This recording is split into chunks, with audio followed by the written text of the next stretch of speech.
النهارده هعلمك ازاي تعمل تصميم احترافي خاص بالمحتوى الرياضي. وبما ان منتخب مصر بيلعب في الايام دي في كاس افريقيا، وطبعا عامل اداء كارثي للامانه، والنجم المتالق في المنتخب هو مصطفى محمد، ففي الفيديو ده انا قررت اعمل ديزاين خاص بمصطفى محمد. هو ديزاين رياضي. طبعا سيبك من صلاح بقى، لان موضوع صلاح مش هو نجم المنتخب في الوقت الحالي. لو هنتكلم بصراحه ملناش علاقه بالرياضه، بس لينا دعوه بالديزاينات. والنهارده هسيب لك السورس بتاع الملف، ملف مفتوح في قلب الديسكريبشن تحت، تقدر تحمله وتعدل عليه. فعلشان ما اطولش عليك، يلا بينا ندخل في التفاصيل. وطبعا قبل ما ندخل في التفاصيل ما تنساش تضغط لايك وتشترك في القناه وتكتب لي في الكومنتات تحت رايك. ولو عندك اي استفسار او اي درس حابب ان انا اتكلم عليه او اشرحه لك، تقدر تكتبه لي في الكومنتات وانا ان شاء الله هنفذه لك. فيلا بينا. طبعا زي ما انت شايف كده، هو ده الديزاين. يعني هو ده الديزاين قبل ما نشتغل، وهو ده الديزاين اللي هنشتغل عليه.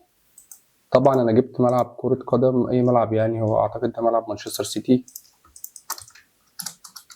وطبعا مصطفى محمد ده انا قصه من صورة جت على جوجل، يعني صورة عادية. هنعرف ازاي نعمل الجريدات اللي هي تحت دي، طبعا الفونت ده، ونعرف نفرغ الكلام ده كده من الجسم.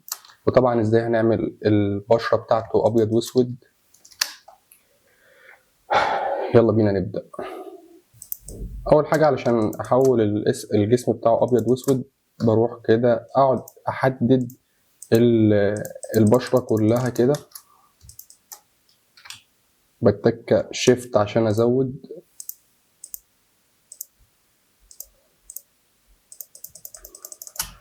هكذا بقى بقية الجسم، يعني علشان انا التصميم جاهز، فانا معايا الملف ده جاهز. فهكذا بقى كده كده كده كده كده كده، فاهم؟ زود كمان الحتة دي.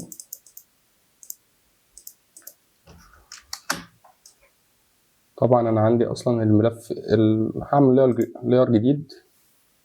اللاير الجديد ده هاجي اعمل كده كنترول شيفت باك سبيس، لا الت شيفت باك سبيس. هلا هعمل هنا كنترول جا من اللي انا خدته، من اللي انا حددته دي كده. اعمل سيلكت كده واتك كنترول يو، وانزل بالساتوريشن لتحت كده لسالب 100، بقت ابيض واسود.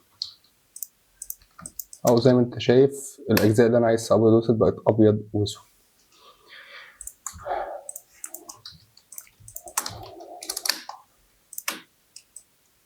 همسكهم الاتنين في بعض كده واعمل لهم ربط مع بعض.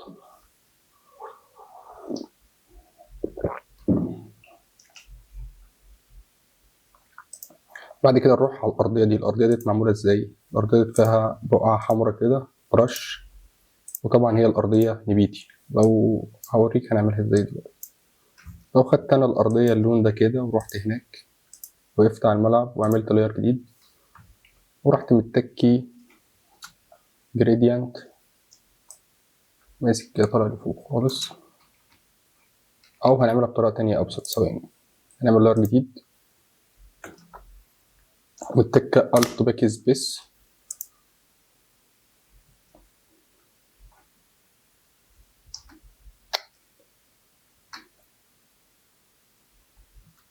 هنعمل جريديانت نطلع كده، ونروح هنا نغير اللون بتاعه، نخليه اللي هو درجة اللون دي، ونزودها شوية لفوق. ممكن نكررها كمان مرة، ونمسك فوق شوية ونرفع كده فوق شوية، حاجة بسيطة.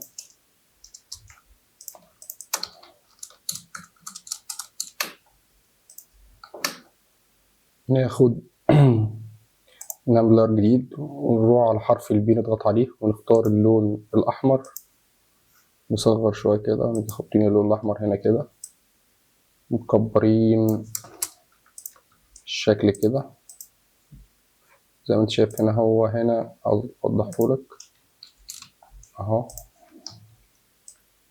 نزله تحت شوية كده، تمام.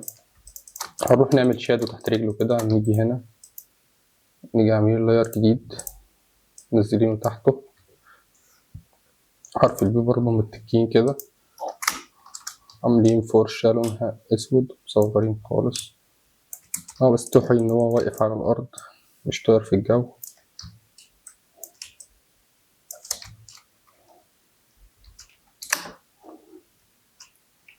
تمام.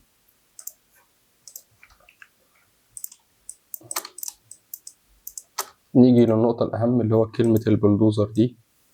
كلمة البلدوزر دي من 2 تكست فوق وتكست تحت. تعالوا بينا نعملها، يلا بينا. تك حرف التي، أقف كده أكتب بالعربي البلدوزر، أكبر كلمة البلدوزر أحطها تحته، أروح أغير الفونت بتاعها، والفونت اللي مكتوب بها اسمه فونت حمدي، هو طبعا فونت مدفوع مش فونت مجاني. أبدأ أصغر كده، أظبطها يعني مع الحاجة، سنترها في النص، أديها لون أبيض، أطلعها فوق خالص.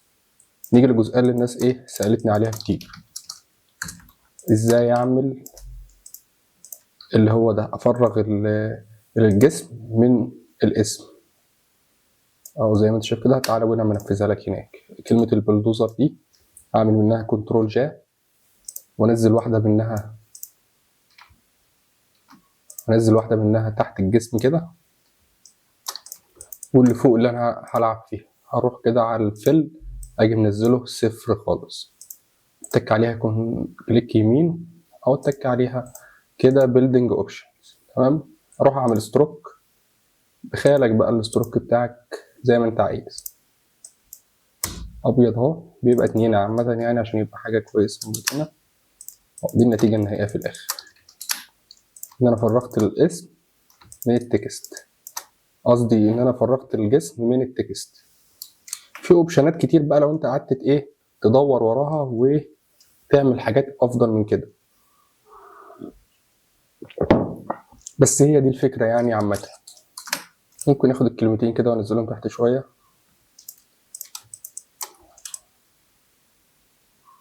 ولا ممكن نخليهم فوق يعني عادي. هنيجي بس عند الجزئية نشوف فين احنا واقفين ازاي. ماشي قشطة كده. في كمان انا حاطط باترن كده في الفراعنة تحت اهو. هما 2 باترن وانا واخدهم مكرر.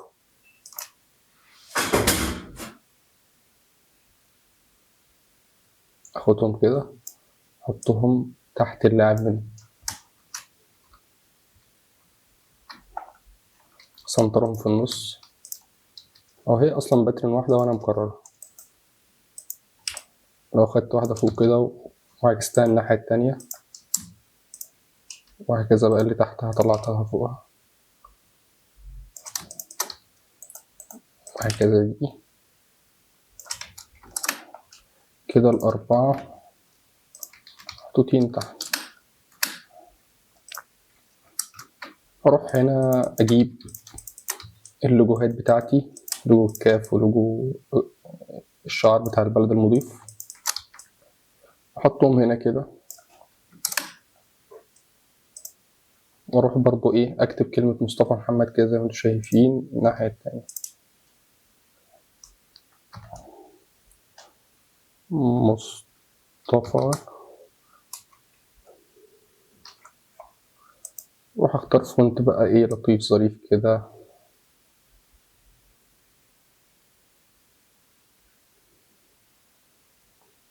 في قلبه شغل وحركات.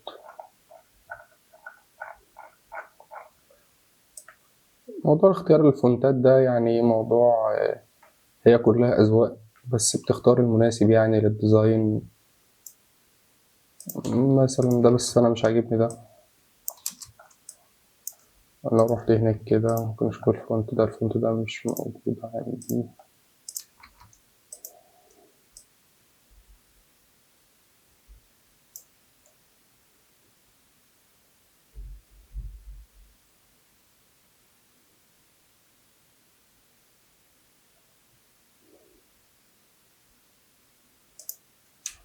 ممكن نخلينا في ده كده ونعوج كده شوية، نجيب كلمة محمد تحتها، نخلي الام كابيتال،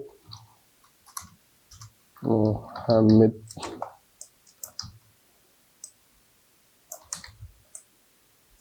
نحاول ندخلهم في بعض كده ولا اي حاجه، ان هو بس يبقى شكلهم برضو ظريف لطيف كده. ممكن نديهم شادو ولون غامق،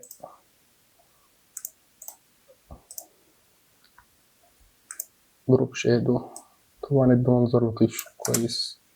ممكن ناخد الكوبي كوبلير ونروح على كلمة محمد ونحطها كده، وده اعتقد وصلنا كده لاخر حاجة. ممكن نمط بس ايدك فوق شوية كده علشان بس ندي الفوكس كله على مصطفى محمد. ممكن نروح في الاخر خالص كده ندي بقى ايه color balance، نحاول نظبط الدنيا كلها مع بعضها من حيث تناسق الالوان.